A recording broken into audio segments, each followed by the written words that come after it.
RPO Sheikhupura region شاہد جاوید کی جانب سے ڈسٹرکٹ پولیس لائن قصور میں کھلی کچہری کا اہتمام کیا گیا۔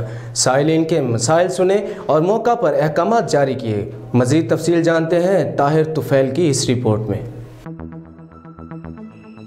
قصور کی عوام کی شکایات کا ازالہ کرنے کے لیے RPO شیخوپورہ ریجن شاہد جاوید کی جانب سے کھلی کچہری کا انعقاد کیا گیا، جس میں سائلین کی دادرسی کے لیے مسائل سنے گئے اور موقع پر احکامات جاری کیے گئے۔ اس کے ساتھ ساتھ ضلع بھر میں جرائم کے کنٹرول اور امن و امان کی صورتحال کا بھی جائزہ لیا گیا۔ SDPOs اور SHOs کے ساتھ خصوصی میٹنگ کی گئی۔ آخر میں ڈسٹرکٹ پولیس لائن قصور یادگار شہداء پر پھول چڑھائے اور فاتحہ خوانی کی گئی۔ طاہر طفیل 49 نیوز قصور۔